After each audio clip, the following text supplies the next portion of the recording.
It's hard to imagine today's billion-dollar sneaker empire starting with just $50, but that's exactly how Nike began. Not in a corporate office, not with investors or fancy prototypes. It started with a dream, two visionaries, and a bunch of running shoes stuffed in the back of a beat-up car. What unfolded next was a journey filled with struggle, hustle, innovation, and one massive bet on belief. This is the story of how Nike, the world's biggest sportswear brand, rose from a humble beginning in Oregon to become a global icon.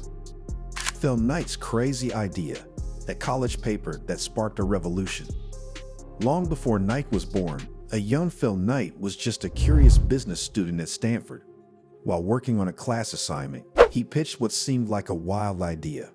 What if high-quality running shoes could be manufactured in Japan and sold to American athletes at a lower cost than German competitors like Adidas and Puma? That paper became more than a grade, it became a vision.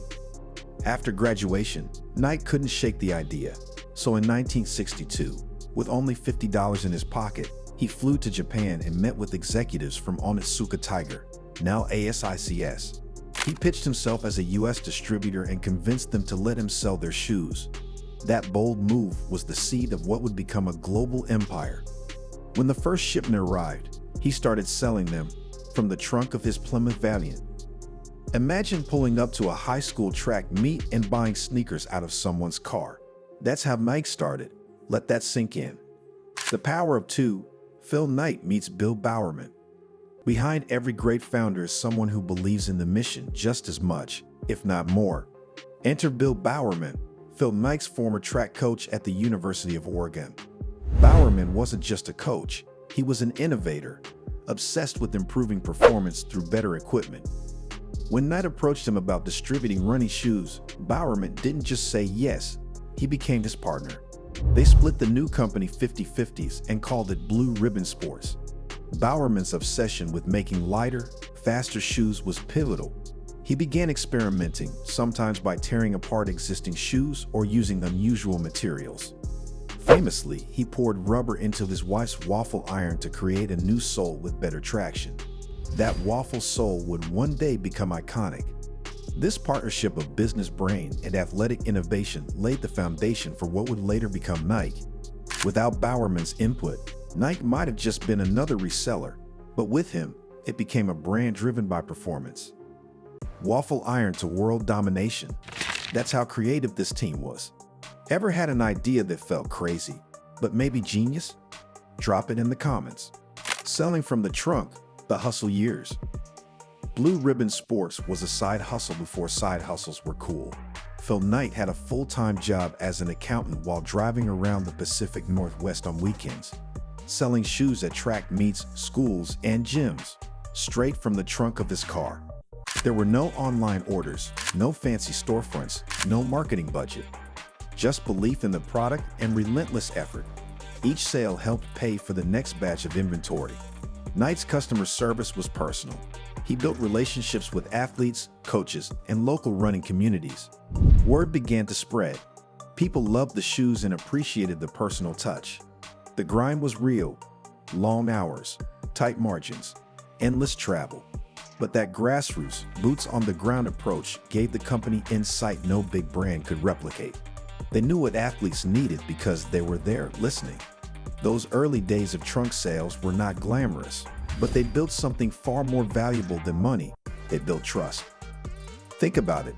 Would you have stuck it out selling shoes from a car for years with no guarantee of success? That's the mindset of a future empire. The birth of Nike, breaking free and finding their identity. By the early 1970s, tensions began rising between Blue Ribbon Sports and Onitsuka Tiger. Knight and Bowerman were selling well, but Tiger started limiting supply and exploring new partnerships. Knight knew it was time. They needed to break away and build their own brand. So in 1971, they launched a new line of sneakers under a new name, Nike, named after the Greek goddess of victory. But they needed a logo. So Knight paid a graphic design student, Carolyn Davidson, just $35 to create the now iconic swoosh. He wasn't even that impressed with it at first, but he went with it anyway. That moment marked a turning point. Nike was born not as a distributor, but as a creator. They now controlled the product, the branding, and their destiny. That separation from Tiger wasn't just a business decision. It was a declaration of independence. And it was risky. But from that risk came one of the most recognizable logos and most powerful brands on earth. Would you bet your future on a name and a $35 logo? Phil Knight did. And look what happened. Sometimes the leap is worth it. The waffle revolution, innovation hits the track. Nike's first major breakthrough came not from a lab, but from a kitchen. Bill Bowerman's waffle-soled running shoes became a sensation. Officially launched as the Nike Waffle Trainer in 1974, this shoe offered superior grip and lighter weight, giving runners a competitive edge. It was an instant hit among athletes and college teams.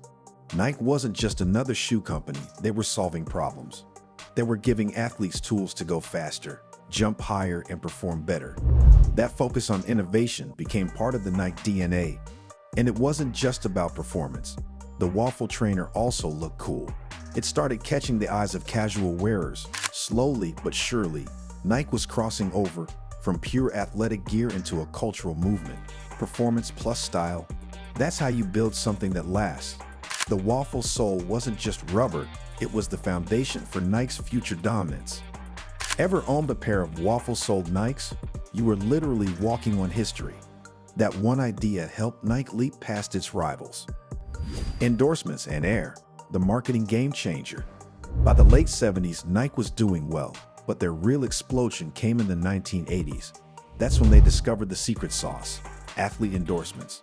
In 1984, Nike made a move that changed the face of marketing forever. They signed a rookie named Michael Jordan. At the time, it was a gamble. Jordan wasn't yet a household name, and Nike was still seen as a running shoe company, but they believed in him. They built a signature shoe around him, the Air Jordan 1. It wasn't just a sneaker, it was a statement. The Air Jordan exploded into pop culture like wildfire. The man was off the charts. Suddenly, kids weren't just buying shoes. They were buying into a lifestyle, an identity. Nike mastered the art of turning athletes into icons and turning sneakers into collectibles. Jordan was just the beginning.